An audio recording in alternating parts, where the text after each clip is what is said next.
하나님 말씀 우리 함께 보겠습니다. 요한복음 11장 36절에서 44절입니다. 하나님의 말씀을 귀 기울여 들어주시기 바랍니다. 이에 유대인들이 말하되 보라 그를 얼마나 사랑하셨는가 하며 그중 어떤 이는 말하되 맹인의 눈을 뜨게 한 이 사람이 그 사람은 죽지 않게 할 수 없었더냐 하더라.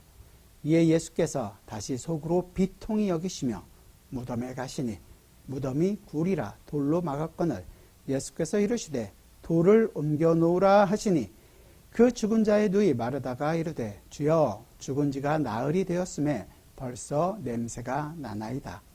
예수께서 이르시되 내 말이 내가 믿으면 하나님의 영광을 보리라 하지 아니하였느냐 하시니 돌을 옮겨 놓으니 예수께서 눈을 들어 우러러 보시고 이르시되 아버지여 내 말을 들으신 것을 감사하나이다.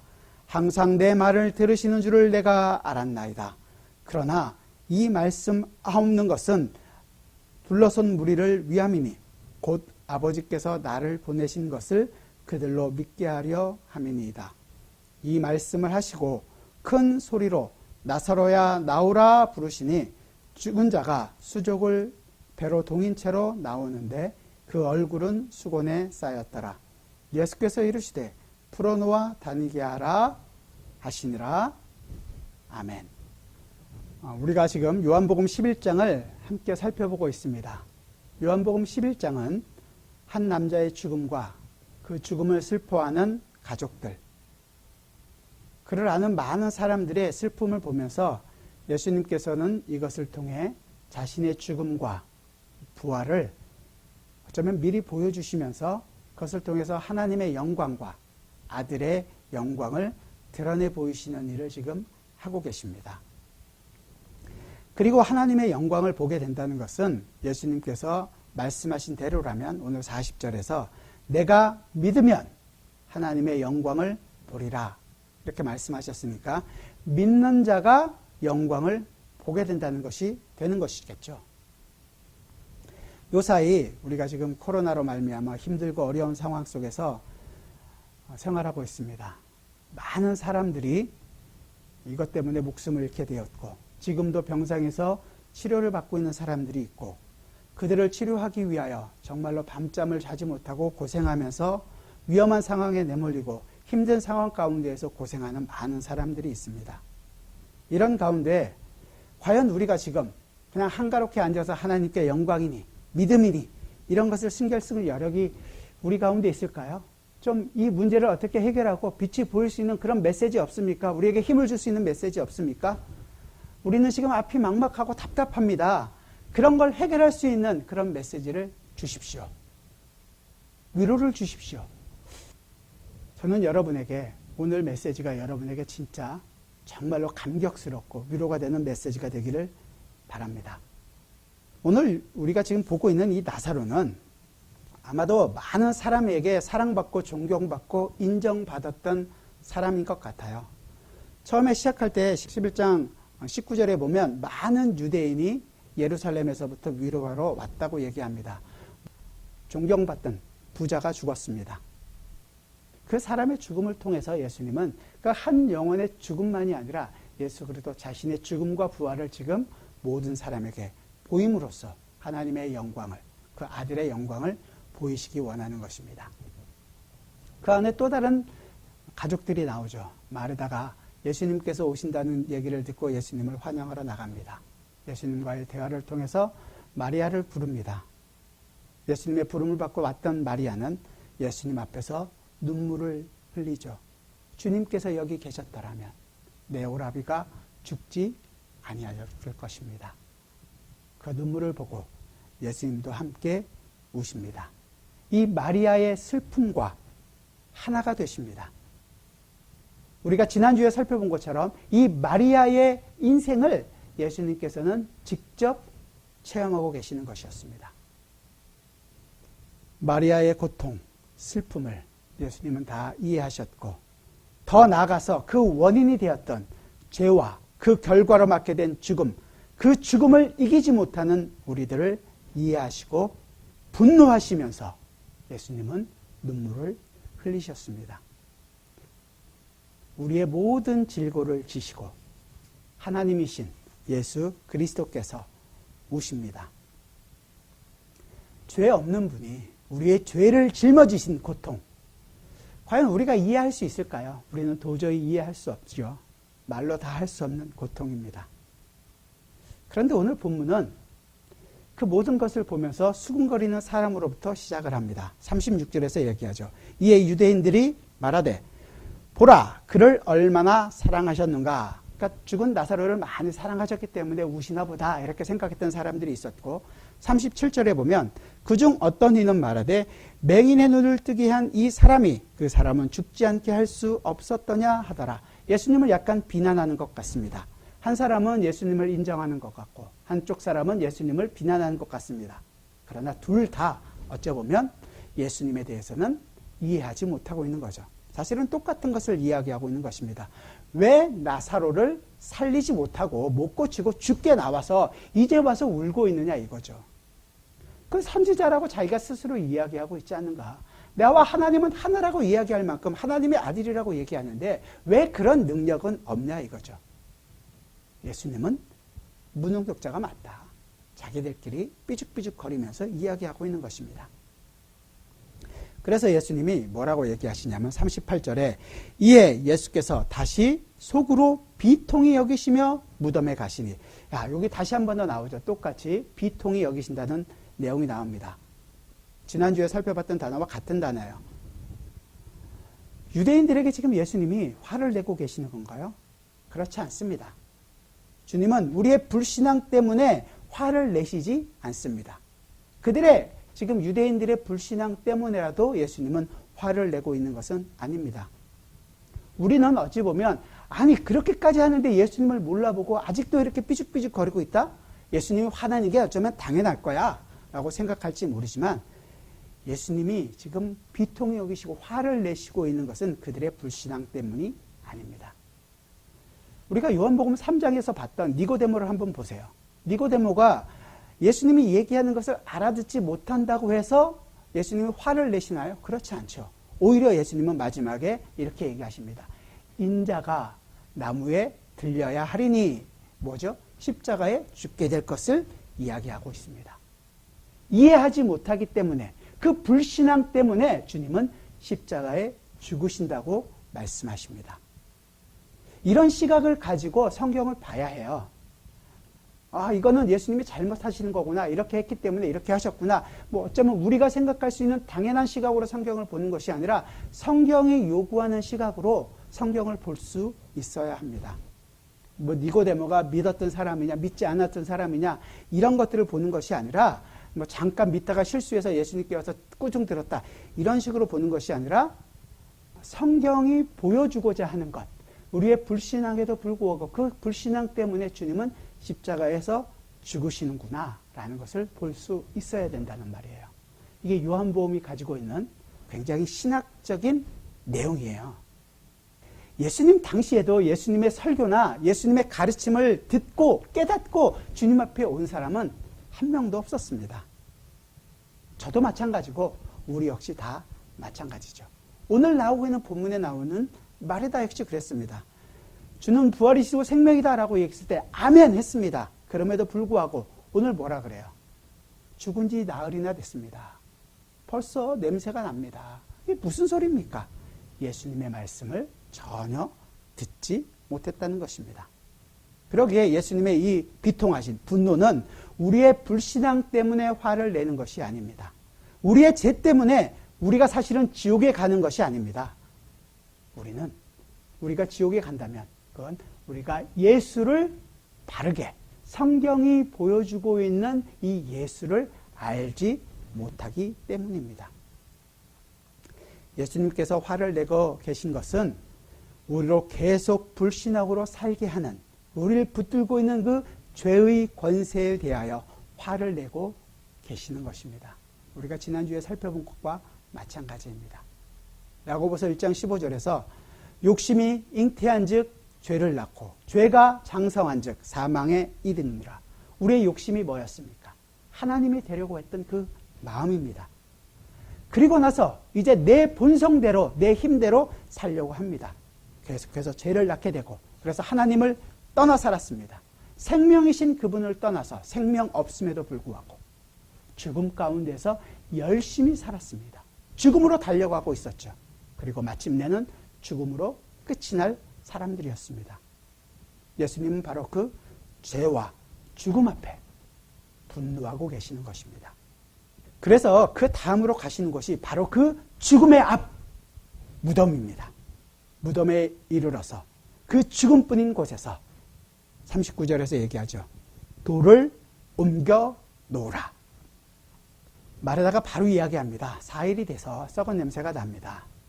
이 마르다의 원망이 들어있는 거죠. 일찍 오셔서 고쳐주셨으면 이 고생하지 않을 텐데 왜 이제 와서 왜 이런 일을 하신단 말입니까? 얼마 전까지 아멘했던 사람이에요. 하루도 지나지 않았고 단 몇 분 지났습니다. 근데 지금은 전혀 신앙이 없는 것처럼 보입니다. 우리 인간이 어떤 인간인지를 분명하게 보여주는 거죠. 우리도 지금 어렵게 이렇게 온라인으로 예배를 하고, 아니 뭐 함께 예배할 때도 마찬가지고, 함께 모여서 기도도 하고 설교도 듣고 들으면서 감동도 받고 아멘 할 수 있습니다. 근데 그게 내 건가요? 내 신앙인가요? 바로 내 신앙이 어떤 신앙인가를 알게 되는 때는 언제냐면 바로 그것이 현실에 부딪혔을 때입니다. 마르다가 지금 나사로의 죽음 앞에, 그 무덤 앞에서 냄새나는 문을 열려고 하는 바로 그 현실에 부딪혔을 때 직접적으로 그 문제 앞에 서게 되면 내 신앙의 본질이 나오게 됩니다. 아무리 입으로 아멘 해도 문제에 닥치면 힘들어합니다. 괴로워합니다. 하나님을 원망합니다. 코로나라는 이 정말로 이때까지 볼 수 없었던 현실 앞에서 과연 믿음의 눈으로 이 현실을 바라보는 사람이 우리 중에 누가 있겠습니까? 마르다도 역시 마찬가지였습니다. 죽음이라는 그 무덤 앞에 서니까 그녀의 신앙이 바로 들통나게 됩니다. 믿지 않았습니다. 저와 여러분은 어떨까요? 예수님의 말씀을 매일매일 묵상하고 듣고 있고 그 말씀대로 살려고 노력하고 있고, 그런다고 우리의 신앙이 어떤 것인지 알게 될까요? 여러분의 무덤 앞에 서보시길 바랍니다. 여러분이 지금 힘들어하는 그 고생 앞에 여러분의 인생 전체를 놔주시기를 원합니다. 내 인생 조금만 주님께서 만져주셔서 이 고생 안 하게 해주셨으면, 마리아가 이야기하는 것처럼 예수님께서 조금 일찍 오셔서 내 오라버니 이 나사로를 살려 고쳐주셨으면 이 고생 안 해도 될 텐데, 내 형편이 조금 더 나아질 수 있었을 텐데 주님께 원망을 합니다. 믿지를 않습니다. 예수님이 뭐라고 얘기하시는지 우리 한번 같이 읽어보겠습니다. 우리 40절을 같이 한번 읽어보도록 하죠. 40절 같이 읽겠습니다. 예수께서 이르시되 내 말이 내가 믿으면 하나님의 영광을 보리라 하지 아니하였느냐 하시니, 이 말씀은 훨씬 이전의 말씀으로 돌아가고 있는 거예요. 뭐라고 얘기했냐면 4절에서 처음 시작할 때 이렇게 얘기죠.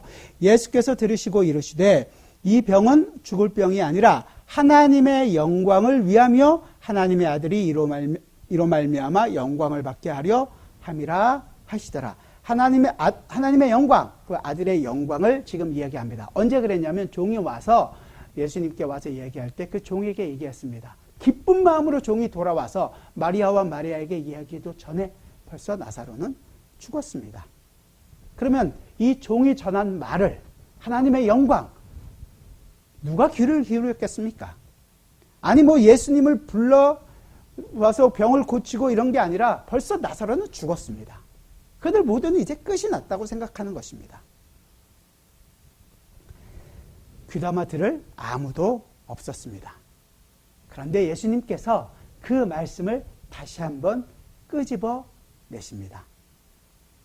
예수님의 어투는 이거예요. 믿는 자가 보게 될 것이다. 믿으면 하나님의 영광을 볼 것이다. 저와 여러분은, 세상은 내가 봐야 믿습니다. 예수님은 반대예요. 믿는 것이 보는 것이다라고 얘기합니다. 우리도 내가 보고 내가 알고 해야 믿을 수 있다라고 생각들을 많이 하십니다. 가끔 볼 수 없어도 과학적으로 증명되었으니까 나는 그것을 믿을 수 있다라고 생각을 합니다. 우리가 믿는 것은 다 보는 거예요. 보는 것 없이는 뭐 그냥 인정해 줄 수 있지만 완벽하게 믿지는 못합니다. 우리가 생각하고 있는 천국, 하나님의 나라, 안 보여도 우리는 믿습니다. 사랑, 행복, 인내 이런 건 눈에 보이지 않죠. 그러니까 별로 중요하게 생각들을 잘 하지 않습니다. 오히려 반대로 보이는 것으로 이 보이지 않는 것들을 설명하려고 합니다. 돈으로 내 행복을 보이고 싶어하고 내가 이만큼 잘된 것으로 내가 뭐 이렇게 행복하다는 것을 보이려고 합니다. 지금 마르다도 눈에 보이는 것만 보고 있습니다. 썩었습니다. 냄새가 납니다. 나타나고 있는 상황이고 보이는 것들입니다. 우리 같이 이 베다니 이 무덤 앞에 한번 서봅시다. 돌문 앞에. 돌을 치우면 그 안에서 시체 썩은 냄새가 진동을 합니다. 또 그를 위로하기 위하여 많은 사람이 둘러싸여 있습니다.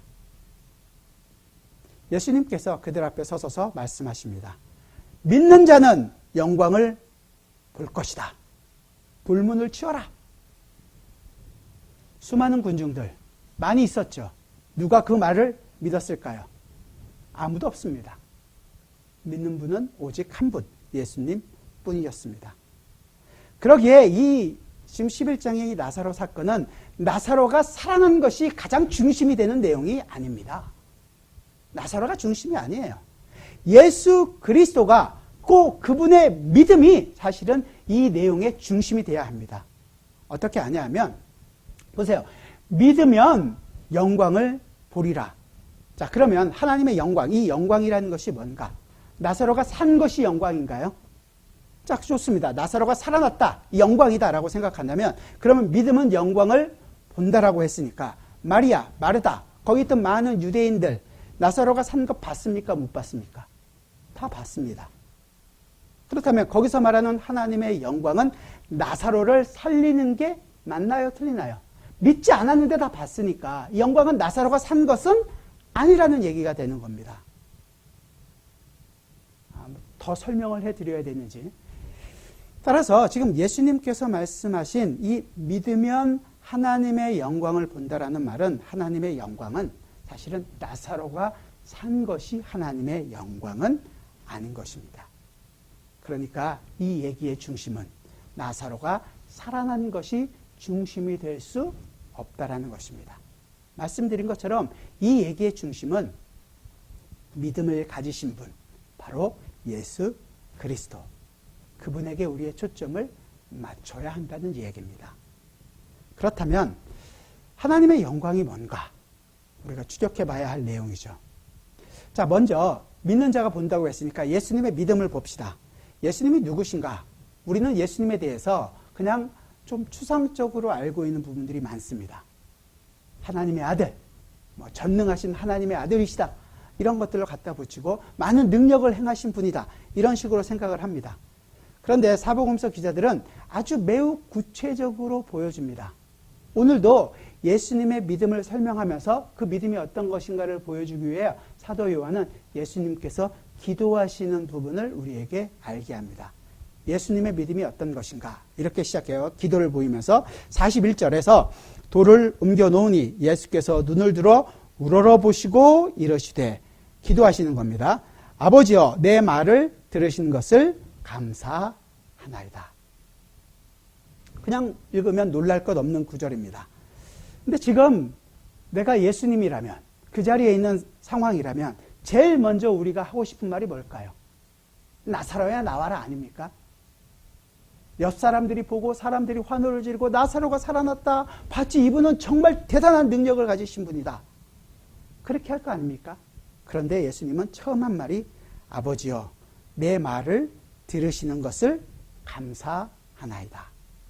이건 좀 이상합니다. 이런 말 하시면 우리가 항상 제일 먼저 우리식으로 생각하기 때문에 예수님께서 기도하시고 하나님께서 그 예수님의 기도에 응답하셨구나. 하나님의 기도 응답으로 생각을 합니다. 그래서 나사로가 살아났다.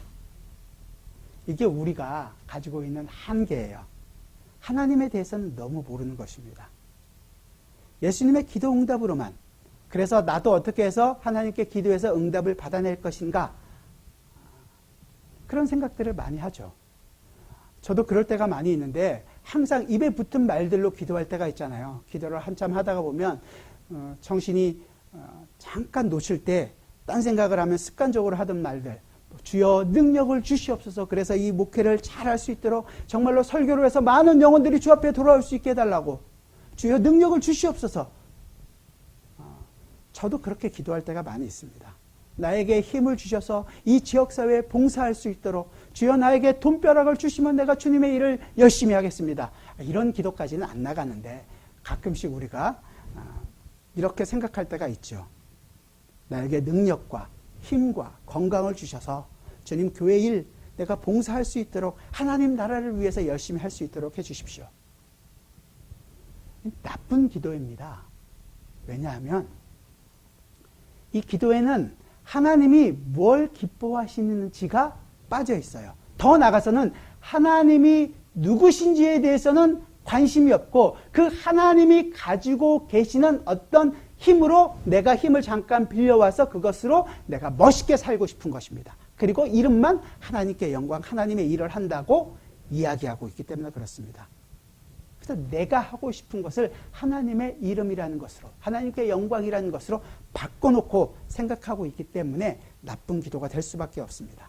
하나님의 마음에는 전혀 관심이 없는 기도이기 때문입니다. 그저 내가 바라고 원하는 것만 중심인 기도예요. 그런데 예수님은 다릅니다.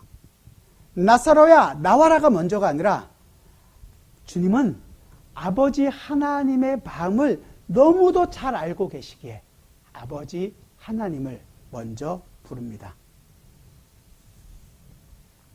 주님께서 아버지를 부르시는 게 우리가 이 모든 사건을 이해하는 데 굉장히 많은 도움을 줍니다. 주님은 한순간도 자신을 홀로 두지 않고 모든 일에 자신과 함께 하시는 이 아버지를 너무도 잘 아시고 계십니다. 저와 여러분의 기도는 이 부분이 항상 약합니다. 우리의 기대와 요구를 항상 먼저 생각하기 때문에 하나님이 우리의 기도에 응답해 주실 것만, 그 방법과 요령에만 관심을 둘 때가 많습니다. 응답해 주세요. 안 되면 내가 흔들어서라도 그리고 조금 받으면 그것으로 감사하고, 안 해주시면 주님 이러시깁니까? 땡깡 부리기가 일쑤입니다. 그러나 예수님의 기도는 완전히 다릅니다. 주님은 하나님 자신이 그분의 기도이며 그분이 원하시는 것입니다. 하나님 자신이. 하나님의 손에 달려있는 능력이, 응답이 목적이 아니라 하나님 자신을 찾으십니다. 코로나로 힘든 상황이 되면 점점 어려워지고 앞이 보이지 않을 때가 있습니다. 그러면 우리는 주님 앞에 기도를 합니다. 기도를 안 한다면 어쩌면 내가 아직도 먹고 살고 있는 여력이 내 힘으로 있다고 생각하기 때문에 기도를 안 하시는 건지, 그런 것도 없는데도 불구하고 안 하고 있다면 어찌해서든지 그냥 내 힘으로 버티고 살겠다는, 내 능력으로 살겠다는 개인의 능력인지 모르겠지만, 만약에 그렇다면 빨리 회개해야죠. 그런 거는. 그럴 수는 없지 않겠습니까? 예수를 믿고 있다는 자체가 어떤 것인지 정말로 모르기 때문에 할 수밖에 없는 일들이거든요. 그걸 이 시간에 다 설명드리기는 다 못하지만, 우리가 힘든 상황일수록 주님 앞에 무릎을 꿇고 기도를 하게 됩니다. 그렇게 힘든 상황이지만 사실은 내 문제를 해결받는 것이 목적이기보다 하나님이 누구신지 아시기 위하여 몸부림을 치시고, 그 내 문제 해결보다는 사실은 하나님과 내가 어떻게 하나님이 나와 함께하고 계시는지를 알기를 원하셔야 된다는 말씀입니다. 우리가 어릴 때는 말도 안 되는 요구에 대해서도 우리의 부모님들이 들어주시기도 하잖아요. 그 요구가 합당해서가 아니라 그 아이가 너무너무 불쌍하기 때문에, 안 주면 정말로 어떻게 될 것 같으니까 어릴수록 그러잖아요. 우리가 하나님께 기도했을 때 하나님이 우리에게 기도 응답을 하셨다면 그만큼 우리의 믿음의 수준이 낮고 영적으로 연약하기 때문에 하나님이 정말로 어려워서 그것을 해결해 주고 계시다라는 생각을 먼저 하셔야 돼요. 내 믿음이 커서 신앙이 좋아서 하나님께서 기도 응답해 주시는 것이 아니란 말이에요. 어릴수록 연약할수록 하나님은 우리를 달래주시고 들어주시는 부분입니다. 그래서 우리가 계속 사탕만 찾는다면, 말씀만, 하나님의 응답만 찾고 있다면 나쁜 아이가 되겠죠. 아니면 옆집 아이일 수도 있습니다. 그것처럼 상당히 위험한 경우는 없겠지만 그래서는 안 되겠죠. 우리가 이 일이 일어나는 것을 보면서 좀 놀라야 합니다. 우리가 누군지, 우리가 얼마나 믿음이 없는 사람인지, 우리가 참 좋아하는 말, 구하였으면 받은 줄로 믿으라. 이미 받았다. 긍정적으로 생각하는 것들 참 좋죠. 그러나 믿음으로 구한다. 우리는 믿음으로 구하지 못합니다. 그런데 하나님께서는 하나님의 백성을 돌보시고 이끌어 가시기 위하여 그 기도에 응답해 주시기도 하시는 거예요. 우리는 이 기도에 대해서 가장 잘 이해할 수 있는 부분이 마치 누가복음 18장에 나오는 과부의 기도입니다. 과부가 강청해서 얻어낸 것처럼 하나님께 강청해라 얻어낼 것이다 라는 것이 아니라 누가복음 18장 처음 시작이 뭐냐면 항상 기도하고 낭망치 말 것에 대해서 예수님께서는 비유로 설명해 주고 계시는 거예요. 하나님의 백성이 아무리 기도해도 응답해 보이지 않는다고 할지라도 너희의 존재 자체가 하나님께 기도하는 자라는 것을 알고 항상 기도하라고 얘기하는 것입니다. 우리 관심이 언제나 하나님 손에 들려있는 그 능력에 관심이 있으니까 아버지에게 관심을 가질 틈이 없습니다. 그런데 오늘 주님은 다릅니다. 주님은 주님이 받은 그 응답에 손에 들려있는 것에 관심이 있는 것이 아니라 자신의 말에 항상 귀를 기울이고 계시는 아버지에게 관심이 있습니다. 그 하나님에게 그의 모든 눈을 두고 있는 것입니다. 우리가 주님이 내 말을 들으시는 것을 감사합니다 라고 이야기했을 때 기도 응답 받은 거에 감사가 아니라 내 아버지는 이런 분이십니다. 나를 사랑하고 나를 함께 하시며 나와 동행하는 나의 아버지이십니다. 이 말씀을 지금 하고 계신 겁니다. 가끔 우리가 한국에 전화할 때가 있잖아요. 한국에 전화하면 지금 13시간 차이인데 잠깐 깜빡하면 그냥 밤낮을 바꿔서 전화할 때가 있어요. 그러면 졸린 눈으로 받아서 얘기합니다. 거기 지금 몇 시예요? 힘들다 이거죠. 저도 몇 번 실수한 적이 있는데 주님은 우리가 언제 전화한다고 언제 기도한다고 해서 야, 너 지금 몇 시인 줄 아니? 이렇게 우리에게 이야기하시는 분이 아닙니다. 하나님 백성의 자녀의 소리를 언제나 귀를 기울이시고 언제나 더 듣고 싶어 하십니다. 제 딸이 지금 뉴욕에서 생활하고 있는데 매일매일 저는 안달이 나서 전화를 합니다. 딸은 관심이 별로 그렇게 아직 자기 힘대로 살 수 있으니까.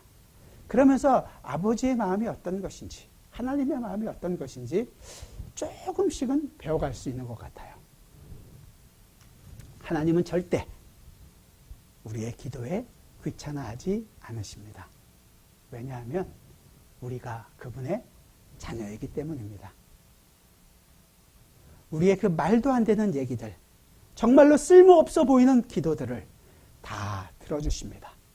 주님은 듣고 또 들으십니다. 주님은 지금 그분에게 기도하십니다. 항상 내 말을 들으시는 줄을 내가 알았나이다. 여러분이 아시는 아버지는 도대체 누구십니까?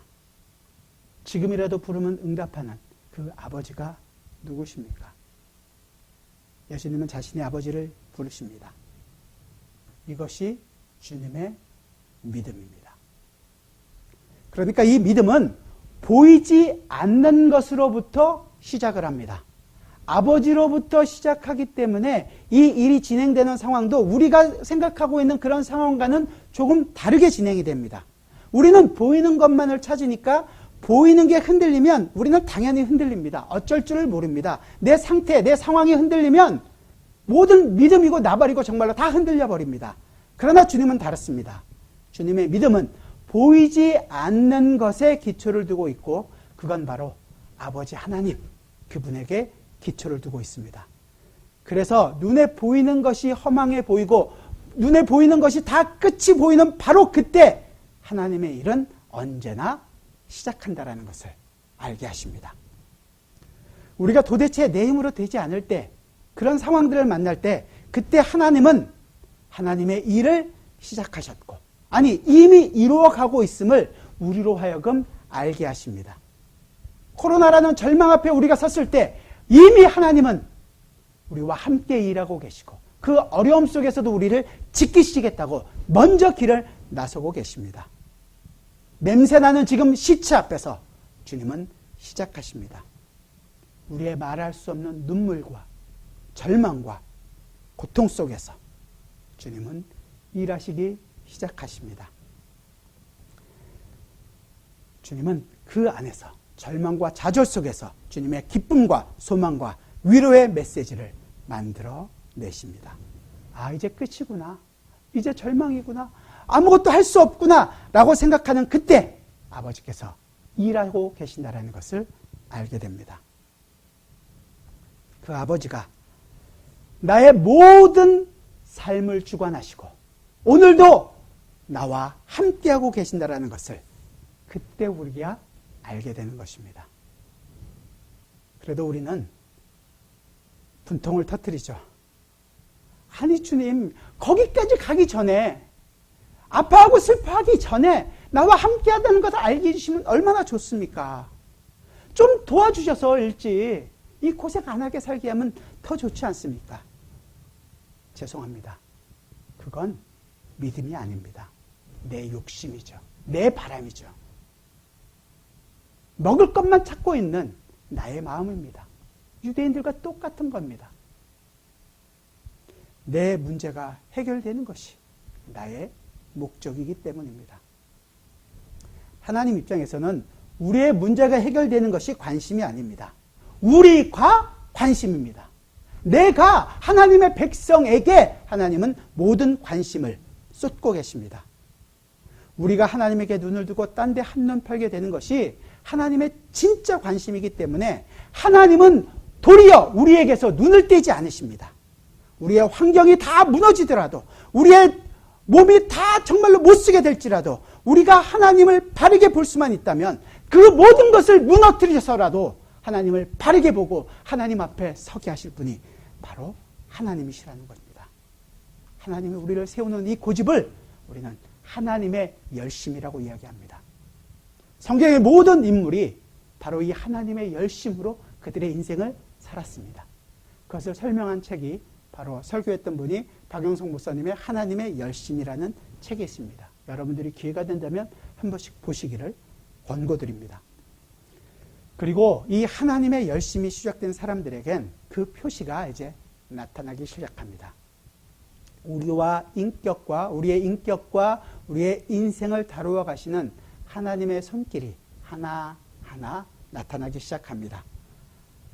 기쁨으로 나타나기도 하고, 우리의 인생 가운데 위로로 나타나기도 하고, 때로는 절망 가운데 빠져 있을 때로도 우리로 하여금 간절한 마음을 갖게도 하고, 어떤 때는 정말로 우리가 상상하기도 싫지만 3차 대전과도 같은 부부싸움을 통해서라도 이 일을 만들어 가시기도 하고, 자녀와의 그 깊은 상처를 통해서라도 나타내기도 하십니다. 우리는 언제나 좋은 것으로 이것을 나타나기를 원하지만 우리의 본성은 그것을 가만두지 않습니다. 그러면서 내 본성, 이 죄의 본성이 드러나는 바로 그 순간 내 자신이 누구인지 알고 내 지금 가운데 있었던 살아는 것을 알게 하고 그 자리에서 돌이키게 하는 하나님의 손길을 이해하게 되는 것입니다. 그래서 회개하고 눈물을 흘리면서 주님께 감사하고 하나님을 알게 된 것 때문에 그 하나님의 열심 안에 내가 있다는 것 때문에 감격하게 되는 것입니다. 우리로 이 돌이키게 하는, 항상 하나님 앞에 매달려 살 수밖에 없는 사람이라는 것을 알게 하시는 것입니다. 그래서 우리가 얼마나 죄인인지를 알기에 항상 예수 그리스도의 십자가만을 바라볼 수밖에 없고 하나님의 영광을 우리가 항상 사모해야 한다는 것을 알게 하는 것입니다. 이 영광이 나사로를 살리는 것이 아니라는 것을 말씀드렸습니다. 똑같이 우리에게 있어서도 우리의 문제가 해결되는 것이 하나님의 영광이 아닙니다.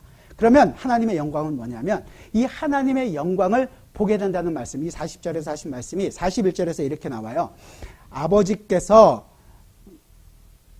예수께서 눈을 들어 우러러보시고 이르시되 아버지여 내 말을 들으신 것을 감사하나이다. 42절인데요. 항상 내 말을 들으시는 줄을 내가 알았나이다. 그래서 마지막에 이렇게 이야기하죠.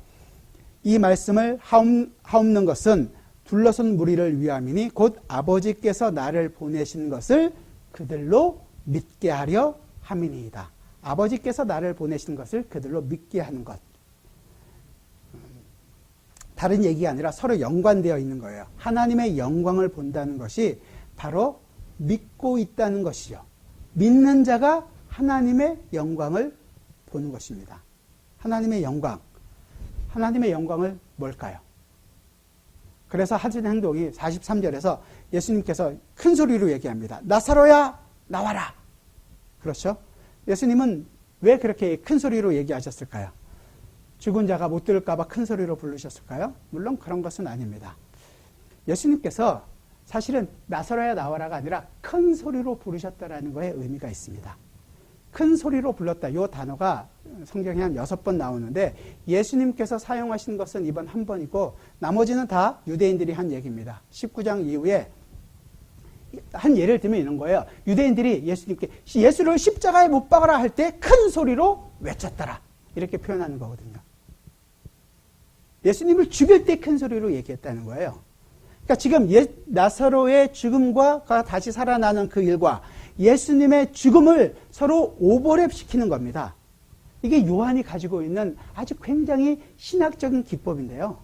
나사로를 살려내는 일이 단순히 나사로만을 살려내는 것이 아니라 예수님께서 십자가에서 죽으시는 사건과 연관되어 있다는 것을 보여주고 있는 그런 의도를 가지고 이렇게 표현하고 있는 것입니다.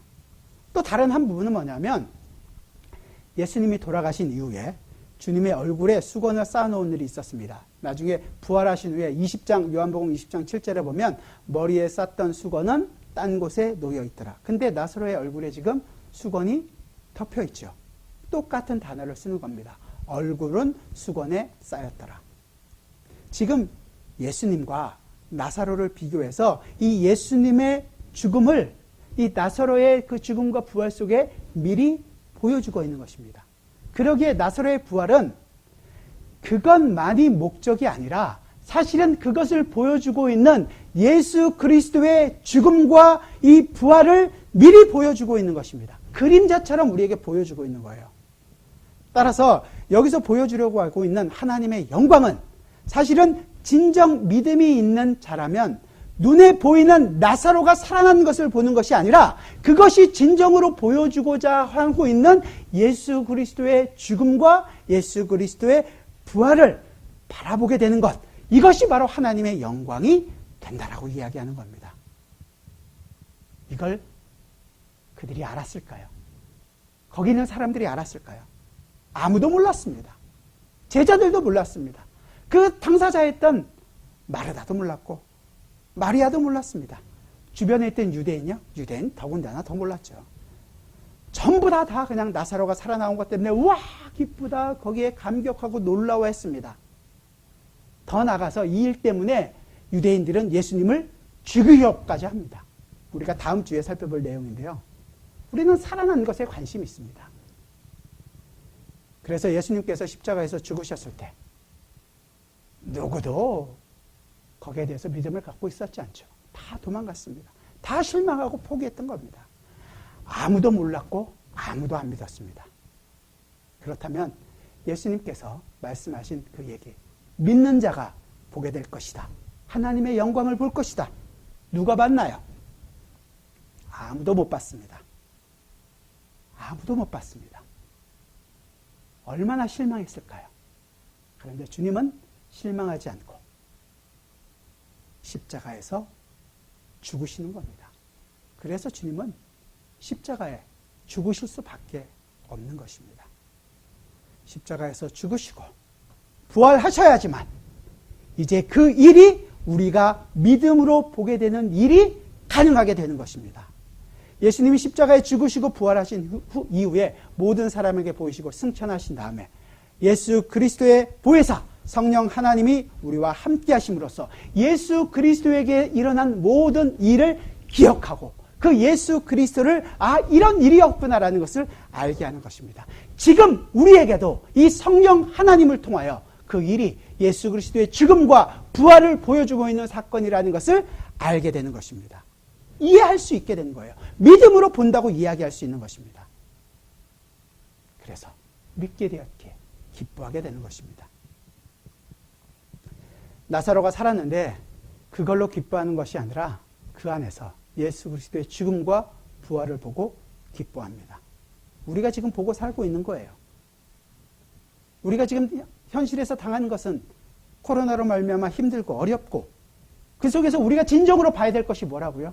하나님의 영광을 본다라는 것은 하나님께서 이 상황 속에서도 나와 함께하고 있다라는 그 믿음으로 내 인생을 바라볼 수 있어야 되는 것입니다. 그것이 진정한 우리의 위로요. 그것이 진정한 우리의 기쁨이요. 그것이 우리가 믿음으로 살아가는 자의 바른 모습이게 될 것입니다. 모든 일에 예수 그리스도와 함께 죽고 예수 그리스도와 함께 부활한 자, 예수 그리스도의 인생을 경험하며 살게 하시는 것입니다. 이게 우리의 인생입니다. 그래서 우리의 인생이 하나님의 영광을 드러내는 인생이라고 이야기할 수밖에 없는 것입니다. 우리의 인생이 어쩌면 매일이 슬퍼 보이고 매일이 고독해 보이고 아무런 쓸모없어 보이는 바로 그 인생이지만 그 인생 속에서도 왜 우리가 위로가 가득한 줄 아십니까? 주님이 그 인생이 힘들고 외롭고 고독하고 아무도 알아주지 않는 인생을 사셨습니다. 약하고 연약한 인생을 사셨습니다. 그러나 주님은 아버지 하나님과 함께 동행하셨습니다. 하나님의 위로가 그의 인생에서 넘쳤다는 것을 보게 됩니다. 우리는 좀 있으면 겟세마네에서 예수님의 기도를 보게 될 것입니다. 주님, 할 수만 있거든 이 잔을 내게서 옮겨주옵소서. 땀방울이 핏방울같이 쏟아지는 그 눈물의 탄식의 기도를 들을 수 있을 것입니다. 그럼에도 불구하고 주님은 당당히 그 십자가 앞으로 걸어가셨습니다. 그 죽음을 기쁨으로 참으셨습니다. 왜냐하면 예수님께서는 오로지 하나님의 영광만을 바라보셨기 때문입니다. 그 영광을 아시기에 모든 것을 참으실 수 있었습니다.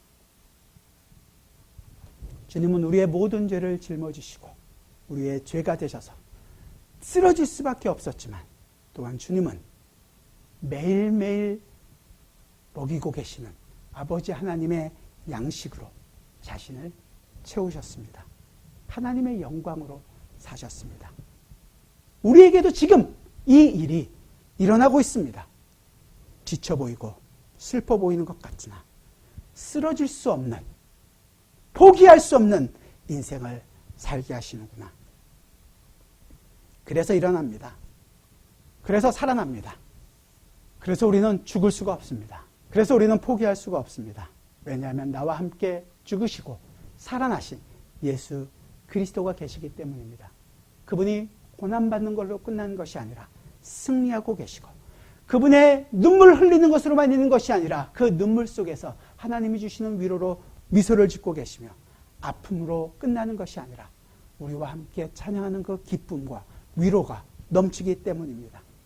바로 이것이 성도의 힘입니다. 이것이 바로 성도의 믿음입니다. 이것이 저와 여러분의 영광인 것입니다. 사랑하는 여러분, 하나님의 영광을 죽어서 나중에 천국 가서 찾지 마십시오. 지금 바로 옆에 있는 가족에게서 하나님의 영광을 보십시오. 한번 둘러보세요.